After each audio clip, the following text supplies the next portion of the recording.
correção das atividades pendentes no capítulo 2, volume 1.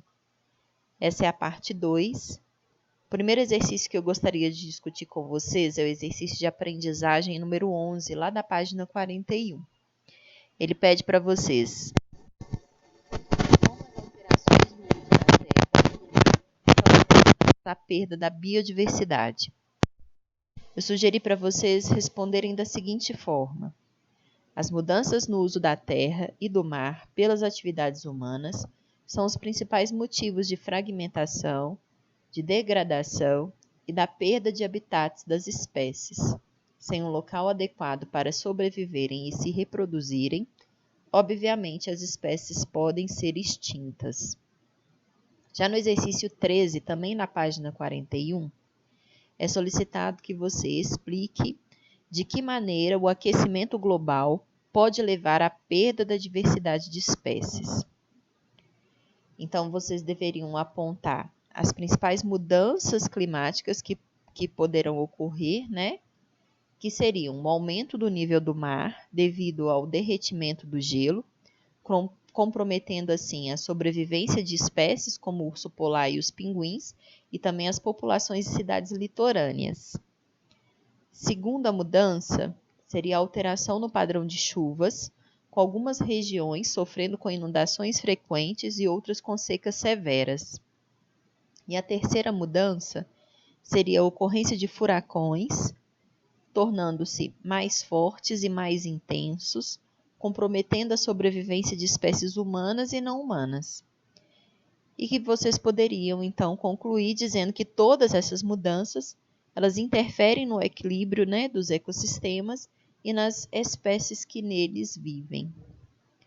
Já no exercício de número 14, lá da página 41, é solicitado que você cite 4 efeitos possíveis de ocorrer se a temperatura do planeta continuar aumentando.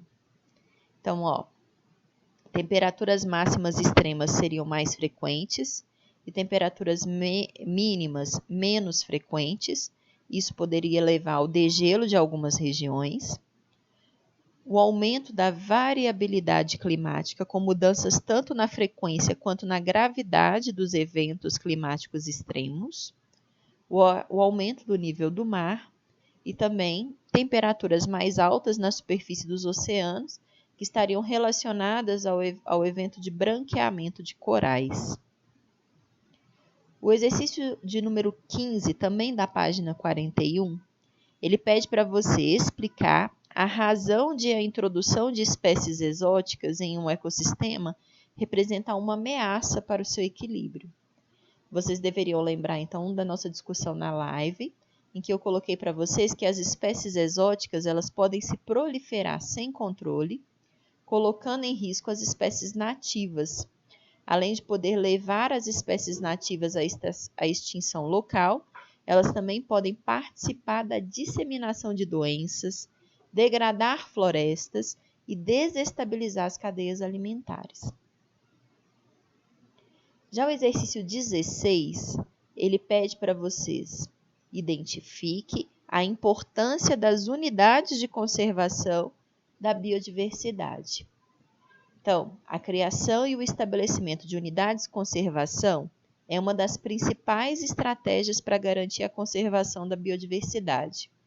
Unidades de conservação são áreas protegidas, estabelecidas para manter a diversidade biológica e os recursos genéticos, proteger espécies ameaçadas de extinção, conservar e restaurar a diversidade nos ecossistemas naturais. Em unidade de conservação, áreas alteradas devido a mudanças no uso da terra podem ser restauradas para recuperar as interações ecológicas necessárias à manutenção da biodiversidade. Nessas áreas, a tentativa de reversão do processo de degradação e melhoria da conservação da biodiversidade, garantindo os serviços ecossistêmicos. No exercício 17, lá da página 44, é solicitado que você diferencie as unidades de conservação de proteção integral das de uso sustentável. Nas unidades de conservação de uso sustentável, é permitida a exploração dos recursos de forma controlada, a presença de moradores e a busca pela conservação do ecossistema junto com seu uso consciente. Já nas unidades de conservação de proteção integral, são estritamente protegidas e reservadas da intervenção humana, ou seja, não podem ser habitadas e muito menos exploradas pelo ser humano. A questão de número 18, ela fala o seguinte: segundo o Cadastro Nacional de Unidades de Conservação, CNUC, em 2019, o Brasil tinha, ao todo, 2.309 unidades de conservação, porém, dessas, apenas 742 eram unidades de proteção integral e o restante de proteção de uso sustentável. Considerando esses dados, responda: qual tipo de unidade de conservação garante maior proteção à biodiversidade e à natureza? Justifique a sua resposta. Então, a garantia de maior proteção à biodiversidade e à natureza ocorre nas unidades de conservação de proteção integral, pois o acesso do ser humano é mais restrito. B. Qual é o tipo de unidade de conservação mais presente no Brasil? Então, é só fazer uma continha, 2.309 menos 742. Então, vocês iam achar que o tipo de unidade de conservação mais presente no Brasil é a de uso sustentável. Questão 19. Leia um fragmento da reportagem a seguir. Cataratas do Iguaçu batem recorde de visitação no primeiro semestre de 2019. Nos 6 primeiros meses do ano, o principal atrativo da fronteira recebeu 908 mil turistas e moradores da região. O crescimento foi de 6,4%.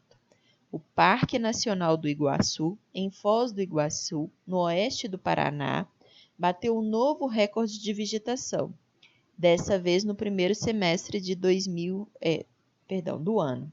Segundo o secretário de Turismo de Foz do Iguaçu, Gilmar Piola, o movimento de turistas na cidade deve ser ainda maior no segundo semestre, o que pode levar o parque a atingir a marca de 2 milhões de visitantes no ano.